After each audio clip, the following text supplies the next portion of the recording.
항복하셨습니까? 라는 제목으로 말씀 나눌 텐데요. 몇몇 분들이 물어보세요.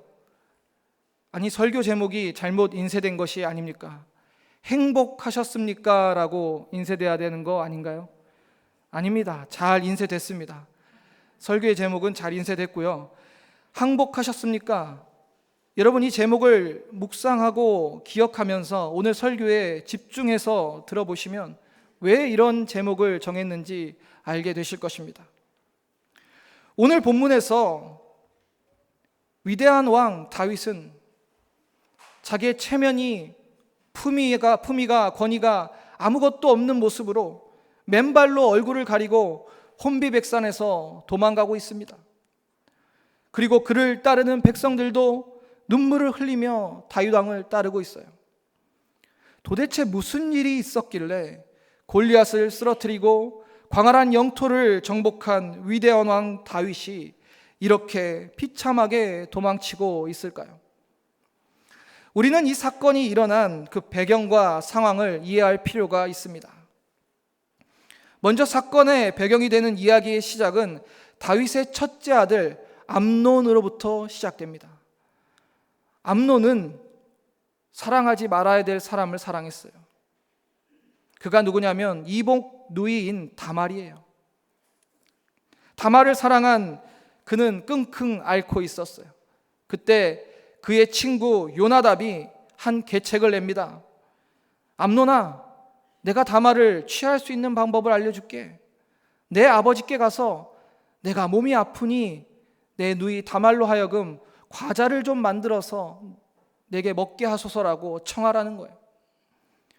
쉽게 얘기해 병간호를 좀 해달라고 부탁하라는 겁니다. 다윗은 암논의 요청에 아무 의심 없이 그래, 가서 네 오라비에 좀 간호를 해줘라, 그를 좀 섬겨줘라 라고 말했어요.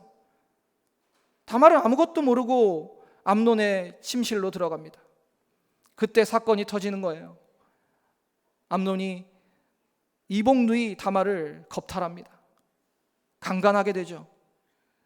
이 일로 인해서 다윗의 셋째 아들, 즉 배다른 동생인 압살롬, 다말의 친오빠죠, 극노하고 대노합니다. 어떻게 그럴 수가 있느냐? 어떻게 내 누이를 겁탈할 수 있고 강간할 수 있느냐? 그런데요, 이 압살롬이 분노한 더 큰 이유가 있었어요. 암논이 다말을 겁탈하고 강간했다면 그게 책임을 져야 될 거 아닙니까? 아내로 맞아야 될 거 아니에요. 아니, 어떻게 이복 누이를 아내로 맞습니까? 당시 고대 사회에서 이복 누이를 아내로 맞이하는 게 아주 불가능한 상황은 아니었어요. 그런데도 암논은 책임지지 않습니다. 압살롬은 속이 막 타들어가요. 분노가 사그러지지가 않습니다. 그래서 아버지 다윗에게 가서 이 상황을 얘기해요. 다윗도 분노합니다. 그러나 다윗은 아무런 조치를 하지 않아요. 아무런 조치를 하지 않아요. 암논에게 네가 한 행위가 있으니 책임을 져라라고 말해야 될 위치에 있는 아버지가 아무런 조치를 하지 않으니 압살롬의 그 슬픔과 비통함은 이루 말할 수가 없었어요. 결국 복수를 결심하고 자기 형 암논을 살해합니다. 그리고 외조부 그수랑 달메에게 피신을 가요. 그리고 2년의 시간이 흐른 후에 요압의 중재로 압살롬은 예루살렘으로 돌아오게 됩니다. 그런데 압살롬이 예루살렘으로 돌아왔을 때 다윗의 아들로 복권돼서 왕자로 복권돼서 돌아온 것이 아니라 다윗은 그것을 인정하지 않고 그저 신하로서 받아들입니다. 그리고 4년 동안 아버지를 증오하고 그 복수심을 키워옵니다. 그리고 압살롬은 드디어 자신이 아버지에게 복수할 계획을 실행할 결단을 하고 다윗에게 나아갑니다. 제가 하나님께 서원한 것이 있으니 헤브론으로 보내주십시오. 다윗이 보기에 하나님께 서원한 것이라면 지켜야 되지 않겠느냐. 그래서 아무 영혼 없이 그래 다녀와라 이렇게 말합니다. 사실 이미 다윗과 압살롬의 부자간의 관계 정 뭐 이런 것들은 다 끝난 지 오래예요. 압살롬은 아버지를 처단하고 자신이 왕이 되려는 계획으로 헤브론에 가는 겁니다. 압살롬은 굉장히 용의주도하게 계획을 세우고 그 계획을 차근차근 실행해 나갑니다. 먼저 압살롬은 호위병 50명을 자기 앞에 세워요. 당시에 호위병 50명을 세우는 것은 왕이나 왕의 후계자만이 할 수 있는 거예요. 굉장히 머리가 좋잖아요. 호위병 50명을 세워서 내가 왕의 후계자고 왕의 권위가 있는 사람이다라고 사람들에게 보이는 겁니다. 더 놀라운 것은 이 압살롬이 자신이 의로운 사람이라 백성들에게 민심을 얻습니다. 사무엘하 15장 2절에서 5절, 오늘 본문 바로 앞에 있는데요. 한번 찾아보셔도 좋습니다. 압살롬이 어떻게 민심을 얻는지 여기 나와 있어요. 화면 보셔도 좋습니다. 압살롬이 일찍이 일어나 성문길 곁에 서서 어떤 사람이든지 송사가 있어 왕에게 재판을 청하러 올 때에 그 사람을 불러 이르되 너는 어느 성읍 사람이냐 하니 그 사람이 대답이 종은 이스라엘 아무 지파에 속하였나이다 하면 압살롬이 그에게 이르기를 보라 내 일이 옳고 바르다마는 내 송사를 들을 사람을 왕께서 세우지 아니하였다. 또 압살롬이 이르기를 내가 이 땅의 재판관이 되고 누구든지 송사할 재판이 있어 내게로 오는 자에게 내가 정을 베풀길 원하노라. 사람이 가까이 와서 그에게 절하려 하면 압살롬이 손을 펴서 그 사람을 붙들고 그에게 입을 맞추니. 압살롬이 얼마나 주도 면밀하게 민심을 얻어가는지 잘 기록되어 있어요. 당시 사회에서는 재판이나 송사가 현대 사회처럼 잘 이루어지지 않았습니다. 그러니 송사는 많고 백성들은 답답한 거예요. 이것을 바르게 재판할 사람이 필요한데 누가 우리의 재판관이 되어줄 것인가? 솔로몬도 이를 잘 알고 하나님께 지혜를 구하고 그 지혜로 백성들을 다스리고 재판해 주지 않았습니까? 지금 압살롬이 그런 백성들 앞에 딱 나타나가지고 말하는 거예요. 야, 너 얼마나 속상하니? 너 얼마나 마음이 아프니? 네 말이 다 옳다. 네 억울함을 내가 안다. 그런데 말이야, 왕이 이 재판, 이 송사를 할 사람을 세우지 않았네. 어떻게 하면 좋니? 내가 만약 재판관이 된다면 정말 잘해줄 수 있는데, 잘 판결 내려줄 수 있는데, 너희를 도와줄 수 있는데 이렇게 민심을 어루만지는 거예요. 그뿐이 아닙니다. 그 백성들에게 안아주며 입맞춤해줘요. 정말 한 나라의 지도자가 이렇게 백성들을 살피고 귀히 여겨준다면 어느 백성들이 그 지도자에게 마음을 안 뺏기겠습니까? 지금 압살롬은 완전히 민심을 얻었어요. 민심을 얻은 압살롬은 이제 헤브론으로 갑니다. 그리고 사람들을 보내서 자신이 이젠 구테타를 일으킬 것이다. 이젠 내가 왕이 될 것이라고 알리기 시작해요. 그리고 200명의 주요 인사들을 헤브론으로 부르고 헤브론에서 왕으로 등극할 계획을 세웁니다. 헤브론이 어디입니까? 다윗이 왕으로 등극한 곳이에요. 정통성이 있는 곳입니다. 그 헤브론에서 이제 압살롬이 왕으로 등극하려 하고 있는 것입니다. 그런데 하나 부족한 게 있어요. 하나 부족한 게. 그에게 책사, 모사가 없었어요. 이 계획을 이끌어주고 계책을 내고 이 왕권을 잡는 일을 돕는 책사가 필요했는데 압살롬은 당대 최고의 모사 책사인 아히도벨에게 접근합니다. 아히도벨이 누굽니까? 다윗의 책사였어요. 다윗의 모사였어요. 다윗을 도왔던 사람입니다. 삼국지로 말하면 제갈량 같은 존재예요. 당대 최고의 모사입니다. 근데 그 아히도벨이 어떻게 압살롬의 편을 서겠습니까? 그런데요, 여기서 놀라운 게 있습니다. 아히도벨은요, 밧세바의 할아버지예요. 여러분, 밧세바 사건 아시죠? 다윗이 우리아에서 빼앗은 밧세바. 아히도벨의 마음속에 다윗에 대한 미움과 원한이 있었어요. 압살롬은요, 용의주도하다고 했잖아요. 그 점을 파고들어서 아히도벨의 마음을 얻고 자기 편으로 돌립니다. 이제 모든 준비가 끝났어요. 압살롬은 민심도 얻었고 주요 인사들의 마음도 돌렸어요. 더군다나 당대 최고의 책사인 아히도벨까지 얻었어요. 이제 압살롬이 왕이 되는 것은 시간 문제였습니다. 철저하게 반란을 준비하고 실행합니다.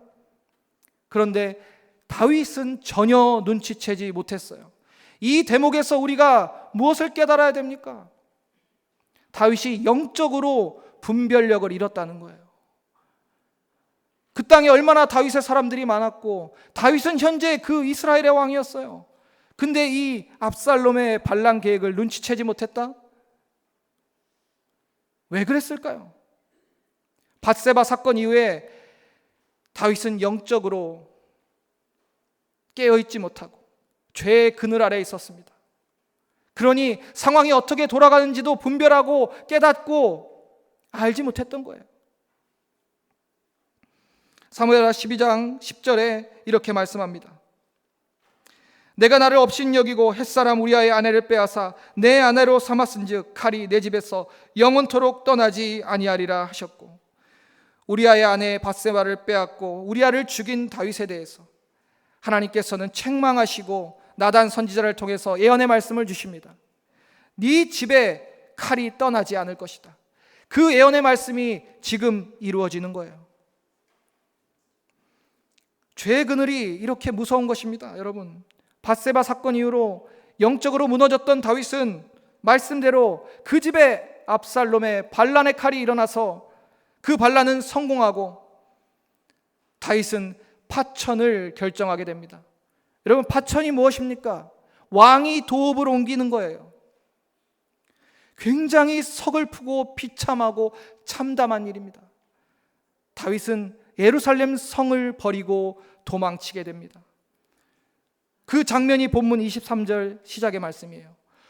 온 땅 사람이 큰 소리로 울며 모든 백성이 앞서 건너가매 왕도 기드론 시내에 건너가니 건너간 모든 백성이 광야길을 가느냐. 다윗이 예루살렘 성 동쪽에 북동쪽에 미아나임으로 향합니다. 다윗과 그를 따르는 백성들은 눈물의 피난 행렬을 떠나요. 그리고 많은 사람들이 다윗을 비난합니다. 진작에 하나님 잘 섬기지, 진작에 죄 짓지 말지, 왜 이런 상황을 맞이했느냐. 그런 소리를 들으면서 다윗은 하나도 대응하지 않고 그저 이렇게 말합니다. 놔둬라, 놔둬라. 저들의 입을 통해서 하는 하나님의 비난이다. 내가 감수하겠다. 하나님의 책망으로 받아들인 거예요. 하나님 앞에 다시 다윗이 전적으로 낮아지게 된 겁니다. 밧세바 사건 이후로 영적으로 어두웠던 다윗이 역설적으로 압살롬의 반란을 통해서 그 영성이 다시 깨어난 겁니다. 그의 신앙이 다시 회복된 거예요. 이것은 분명한 하나님의 섭리입니다. 우리가요, 영적으로 어두울 때, 영적으로 분별력을 잃었을 때, 영적으로 판단력을 잃었을 때 하나님께서는 우리를 깨우시는 역사를 일으키시는 거예요. 26절을 보시면 그러나 그가 이와 같이 말씀하시기를 내가 너를 기뻐하지 아니한다 하시면 종이 여기 있사오니 선히 여기시는 대로 내게 행하시옵소서 하리라. 이제 다윗은요, 하나님만 바라보기 시작합니다. 하나님의 뜻만을 알고자 합니다. 다윗은 압살롬의 반란으로 영적으로 다시 깨어나서 하나님께 항복하게 된 것입니다. 여러분, 항복이 무슨 뜻입니까? 상대방에게 완전히 굴복하는 거예요. 두 손을 드는 것입니다. 우리가 전쟁 영화를 보면 적군에게 포위된 군인들은 총과 칼과 자기의 모든 무기를 버리고 무릎 꿇고 손을 들고 항복합니다. 항복은요, 완전한 굴복이에요. 우리가 하나님 앞에 항복하는 것은 이제 저는 당신께 항복했습니다. 당신께 굴복했습니다. 내가 할 수 있는 일은 없습니다라는 고백이에요. 시편 28편 2절에 내가 주의 지성소를 향하여 나의 손을 들고 주께 부르짖을 때에 나의 간구하는 소리를 들으소서. 다윗의 고백입니다. 다윗의 시예요. 무슨 상황입니까? 다윗이 이 시를 쓸 당시에 다윗은 성소를 향해서 두 손을 들고 기도하고 있었습니다. 우리는 무엇을 할 수 있냐? 다윗이 지금 성소에 갈 수 없는 상황이라는 거예요. 예루살렘 성에 있지 않은 상황인 거예요. 성소를 바라보면서 두 손 들고 기도하는 다윗. 아마 압살롬의 반란대로 보여집니다. 예루살렘을 떠나야 되는 상황이고 성소에서 기도드리고 싶지만 갈 수도 없는 처지에서 그가 할 수 있는 것은 하나님께 항복하고 기도하는 것뿐이었어요. 이때 손을 들고 기도하는 다윗의 심정은 어떠했을까요? 정말 이제는 정말 낮아져서 하나님께 완전히 굴복한 심정이었을 거예요. 항복을 표하고 있는 것입니다. 나는 더 이상 저항할 힘도 의지도 없습니다. 주님, 나를 도와주시옵소서. 나는 주님께 항복했습니다.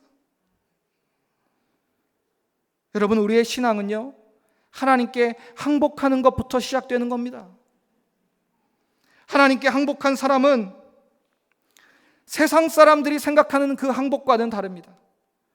흔히 생각하는 항복은 이제 끝이다, 나는 이제 포기했다, 이런 항복을 우리는 생각하지만 하나님께 항복한 사람은 하나님의 뜻을 살피며 나의 항복이 끝이 아니라 이제 하나님의 시작이다, 이제 하나님의 일을 기대합니다, 이제 나는 전적으로 하나님을 믿고 의지합니다라는 믿음의 고백인 거예요.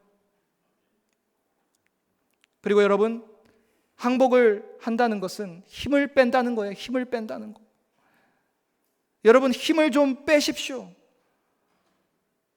왜 힘주고 살아가십니까? 정말 힘이 되신 분이고 정말 모든 것을 할 수 있는 분이 하나님이시지 내가 아니지 않습니까? 내 뜻대로 되기를 바라는 욕심 비워야 됩니다. 그래서 항복은 무기력한 표시가 아닙니다. 하나님의 뜻을 내 뜻으로 삼고 그 뜻을 이루기 위해서 힘쓰는 거예요. 거기에 힘을 쏟는 거지 내가 나의 힘을 쏟는 것이 아닌 거예요. 여러분, 하나님께 항복하십시오. 나의 힘을 빼고 하나님의 뜻을 이루기 위해 다시 힘을 다하시기를 간절히 바랍니다. 이제 하나님께 항복한 다윗은 예수님이 기도하셨던 감람나무가 많은 감람산으로 향합니다.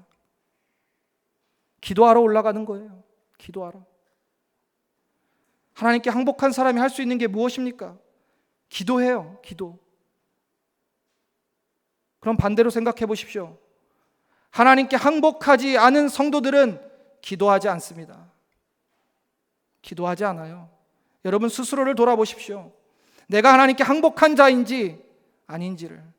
내가 기도하는 자이면 하나님께 항복한 건데 내가 기도하지 않는다면 여러분은 아직도 하나님께 항복하지 않고 있는 것입니다.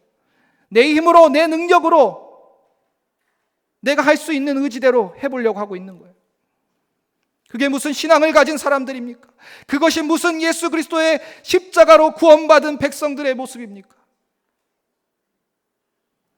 30절을 보면 다윗이 감람산으로 올라갈 때 그의 머리를 그가 가리고 맨발로 울며 가고 그와 함께 가던 모든 백성들도 각각 자기 머리를 가리고 울며 올라가니라. 다윗이 기도하러 올라가는 이 모습을 보세요. 내 모습이 돼야 돼요. 내 모습이. 다윗은 하나님 앞에 고개를 들 수 없어서 얼굴을 가리고 울며 맨발로 올라갑니다. 맨발로 올라가. 완전히 두 손 두 발 다 든 모습으로 하나님 앞에 완전히 낮아진 모습으로 나아가고 있어요. 사랑하는 성도님들, 여러분의 삶에 문제가 있습니까? 여러분 고난을 만났어요? 질병에 걸리셨습니까? 지금 역경 중에 계십니까? 우리는 다윗처럼 항복해야 돼요. 어떻게 내 이름으로 해보려고 하고 내 능력으로 해결하려는 그런 애씀이 아니라 하나님께 맡기는 거예요. 하나님께 두 손을 드는 거예요. 그렇게 되면 우리는 더 이상 문제에 집중하지 않습니다. 우리는 예배에 집중하게 되고 문제에 집중하는 것이 아니라 우리 주님 예수님께 집중하게 됩니다.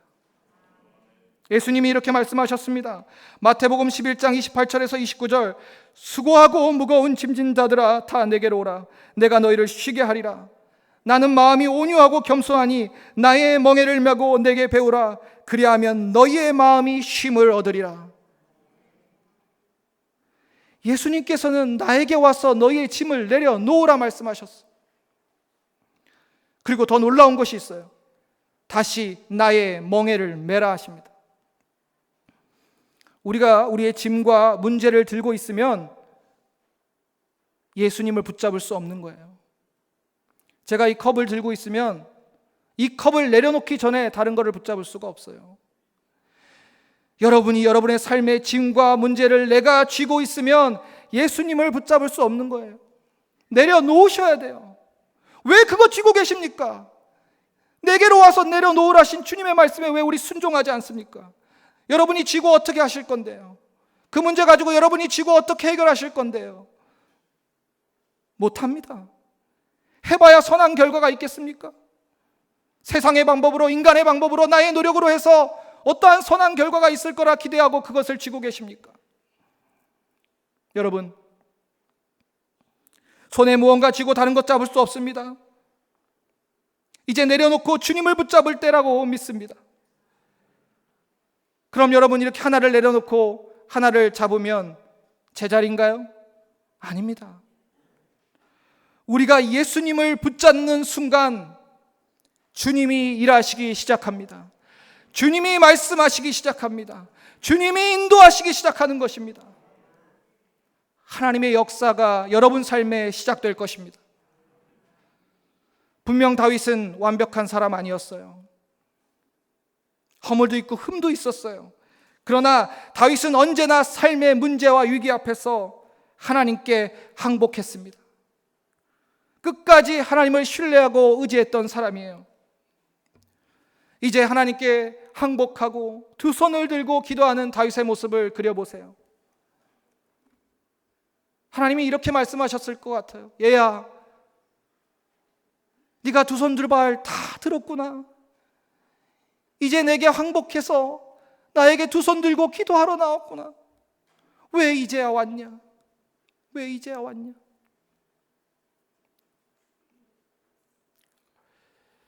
본문 31절을 보시면 어떤 사람이 다윗에게 알리되 압살롬과 함께 모반 앉은 자들 가운데 아히도벨이 있나이다 하니 다윗이 이르되 여호와여 원하옵건대 아히도벨의 모략을 어리석게 하옵소서 하니라. 아히도벨의 모략을 어리석게 하옵소서. 이것이 다윗의 기도였어요. 왜요? 아히도벨이 얼마나 뛰어난 모사고 책사인지 다윗 자신이 잘 알고 있습니다. 지금 자신의 처지로서는 그 압살롬과 아히도벨을 당해낼 수도 없는, 아무것도 할 수 없는 상황인 걸 본인이 잘 알았어요. 그냥 두 손 들고 하나님 도와주세요.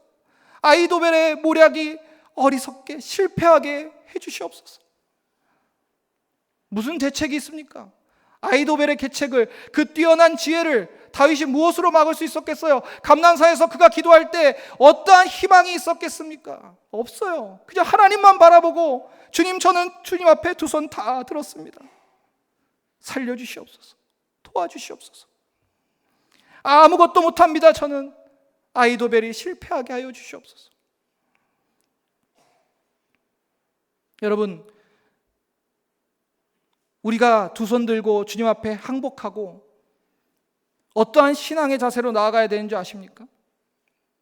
노래를 할 때요, 저도 배운 겁니다. 소리는 목에서 나오지만 목에 힘을 너무 주면 안 돼요. 목에 힘을 빼야 돼요. 배로 힘을 이동시켜야 돼요. 그리고 야구 선수들이 공을 잘 던지려면 팔에만 힘을 줘서는 안 됩니다. 팔에 힘을 빼고 다리에 힘을 줘야 돼요. 힘을 이동시켜야 되는 거예요. 여러분, 진짜 항복한 사람이 하나님 앞에 힘을 빼는 모습은 힘을 없애는 것만이 아니라 힘을 이동하는 겁니다. 내 능력이 아니라 하나님의 능력을 의지하는 것이고 하나님을 바라보는 것이고 하나님께 내 마음을 쏟는 것입니다. 하나님께 더 기도하고, 하나님께 더 감사하고, 하나님께 더 예배하고, 하나님께 더 순종하고, 더 의지하는 것이, 그곳에 우리의 힘을 쏟아야 되는 거예요. 힘을 이동시켜야 돼요. 밤새도록 물고기를 잡은 베드로가 실패했어요. 아무것도 건지지 못했어요. 그의 힘을 다 쏟고 열정을 쏟고 노력을 다했습니다. 경험을 다 쏟아부었어요. 아무것도 얻지 못했습니다. 그때 예수님이 말씀하셨을 때 그의 힘을 예수님께 이동시켰어요. 예수님의 말씀에 순종했고 예수님의 말씀대로 그물을 내렸더니 놀라운 기적과 역사를 경험하게 됩니다. 다윗은 용사였습니다. 온 이스라엘의 왕으로서 모든 것을 호령했던 자예요. 그가 이젠 힘을 빼고 그 힘을 하나님께 이동합니다. 하나님만 바라보고 기도하고 있습니다.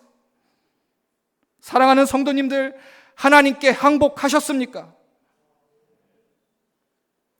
여러분, 지금 아멘이 진실하게 나오지 않고 터져 나오지 않는다면 계속해서 이 말씀에 여러분 마음을 두십시오. 다윗이 왜 항복하게 되었는지, 다윗이 항복했을 때 하나님이 무슨 역사를 일으키시는지 끝까지 들으시길 바랍니다. 사람들은요, 환도뼈가 부러져야 그때야 항복하는 사람들이 많이 있습니다. 야곱이 천사와 겨루고 천사는 야곱의 환도뼈를 부러뜨립니다. 사람들은 환도뼈가 부러져 완전히 힘을 잃고 나서야 비로소 복음을 듣고 하나님께 항복합니다. 저도 그랬습니다. 제가 환도뼈가 부러져 본 사람이에요. 제 힘으로 해보려고 했고, 제 능력으로 해보려고 했고, 제 노력으로 무언가 이루러 아무것도 할 수 없었어요. 건강도 잃고 물질도 잃고 환도뼈가 부러져 봤어요. 사람들은요, 스스로 성공하려고 자기의 가진 돈 다 써봅니다. 가진 힘도 다 써봅니다. 자기의 가진 노력 다 쏟아붓습니다. 할 수 있는 것 다 해봐요. 자기 머리를 굴려서 온갖 꾀를 내서 노력합니다. 아직 내가 힘이 남아있으니까 내가 해보려고 합니다. 하는 데까지, 해보는 데까지 해보자는 식이에요. 그러나 완전히 망하고 완전히 실패한 후에, 빈털터리가 된 후에야 그때야 깨닫습니다. 이제 더 이상은 할 수 없음을. 뼈저리가 절감하게 되는 거예요. 환도뼈가 부러진 거예요. 그제야 하나님의 은혜가 필요함을 깨닫습니다. 그제야 믿음만이 해결책임을 깨닫습니다. 인간의 힘이 멈추었을 때, 인간의 꾀가 멈추었을 때, 인간의 의가 멈추었을 때, 모든 것이 끝났다고 여겨졌을 때 드디어 하나님만 바라보고 항복하게 되는 거예요. 여러분, 환도뼈 부러지시기 전에 하나님께 항복하십시오. 정말 간절히 소망합니다. 하나님은 압살론의 반란으로 다윗의 환도뼈를 부러뜨리십니다. 그가 하나님만 바라보고 항복하게 하신 것이에요. 이제 완전히 하나님께 항복한 다윗은 온전히 하나님 뜻에 순종하겠다고 믿음의 기도를 드린 것입니다. 이러한 기도를 하나님은 기뻐 받으세요. 이러한 진실한 겸손한 하나님께 굴복한 기도자의 기도를 하나님은 응답하십니다. 32절을 보시면 하나님의 즉각적인 응답이 다윗에게 임합니다. 다윗이 하나님을 경배하는 마루턱에 이를 때 아렉사람 후세가 옷을 찢고 흙을 머리에 덮어쓰고 다윗을 맞으러 온지라. 아멘. 하나님은 그 기도의 응답으로 후세를 보내주십니다. 여러분, 후세가 누굽니까? 후세가 누구예요? 압살론의 진역에 잠입해서 후에 아히도벨의 계략을 다윗의 기도처럼 어리석게 만든 사람입니다. 그 계략을 실패하게 만든 사람이에요. 다윗이 대역전을 할 수 있는 기회를 만든 사람입니다. 한마디로 후세를 통해서 다윗 왕이 예루살렘 성으로 돌아오게 된다는 거예요. 결정적인 역할을 한 사람입니다. 하나님은 이렇게 당신께 항복한 자를 긍휼히 여기시고 그 기도에 응답하시는 하나님이십니다. 여러분 잘 기억하세요. 하나님께 항복하지 않으면 세상에 항복하게 됩니다. 하나님께 항복하지 않으면 사람에게 항복하게 됩니다. 하나님께 무릎 꿇지 않으면 세상에 무릎 꿇고 사람에 무릎 꿇게 돼요. 무엇을 선택하시겠습니까? 우리가 하나님께 항복하는 것은 절대 부끄러운 일이 아니에요. 그분이 누구십니까? 창조주시오, 역사의 주관자요, 모든 것을 다스리시는 우리의 하나님이신데 왜 항복하지 않으십니까? 하나님께 항복하는 것이 우리의 신앙의 첫걸음이 되기를 간절히 소망합니다. 유명한 베스트셀러 작가죠. 공지영 작가가 쓴 수도원기행이라는 작품이 있습니다. 거기서 공지영 작가는 자신의 자전적 이야기를 말해요. 그 공지영 작가도 다른 사람처럼 행복을 찾아 살았대요. 행복하고 싶다. 나도 행복한 사람이 되고 싶다. 처음에 소설가가 된다면 행복할 거라고 생각했습니다. 그래서 소설가가 되었어요. 그 다음에 유명해지면 행복할 거라고 생각했어. 유명해졌어요. 또 돈 걱정이 없어지면 행복할 거라 생각해서 베스트셀러 작가가 돼서 수많은 돈을 벌었어요. 그러나 그 공지영 작가는 전혀 행복하지 않았다고 합니다. 작품에서 작가는 여러 가지 굴곡을 겪으면서 신앙이 회복된 간증을 말하고 있습니다. 그가 신앙의 회복을 통해서 이렇게 적었습니다. 어쩌면 그 깨달음에 이르기까지 걸린 시간이 무려 18년이었다. 18년이 흐르고 나서야 하나님께 무릎 꿇었다. 항복합니다, 주님. 이렇게 써놓고 보니 신기한 것을 발견했다. 항복과 행복은 획 하나의 차이였구나. 이 작가의 고백대로 획 하나가 이렇게 중요합니다. 우리가 하나님께 항복하면 우리는 행복해질 수 있어요. 어디서 행복을 찾고 계십니까? 왜 이 진리를 우리는 깨닫지 못한 것일까? 하나님께 항복하면 인생의 모든 사슬에서 자유를 얻고 참된 행복을 이룰 수 있습니다. 하나님의 은혜 안에 살 수 있습니다. 오늘 본문에서 다윗은 자신의 죄로 인해서 비극을 맞이했어요. 바로 자신의 아들의 반란에 의해서 왕의 자리에서 쫓겨나서 얼굴을 가리고 맨발로 도망쳐야 됐던 거예요. 그러나 다윗은 역경과 고난 앞에서 하나님을 바라보는 사람이었습니다. 돌이켜 회개하고 하나님께 겸손히 항복했습니다. 그리고 그는 항복하며 두 손 들고 하나님께 기도했어요. 그때 하나님께서 그를 긍휼히 여기셨고, 그때 하나님께서 그의 기도에 응답하셨고, 그 비극적 상황을 역전시켜서 왕의 자리에 돌아가게 하셨습니다. 사랑하는 성도님들, 하나님께 항복한 자들이 복된 자들입니다. 지혜로운 자들입니다. 신앙의 첫 단추를 바로 끼우는 자들입니다. 지금 여러분, 우리가 해야 할 일은 다윗처럼 하나님께 항복하는 것입니다. 하나님께서는 당신 앞에 무릎 꿇고 굴복하고 항복한 자들을 긍휼히 여기시고 도우시는 은혜의 하나님이십니다. 이 한 주간 문제 앞에서 내 힘으로 내 능력으로 해보려는 것이 아니라 다윗과 같이 하나님께 항복하고 두 손 들고 기도하며 나아가는 저와 여러분 되었으면 좋겠습니다.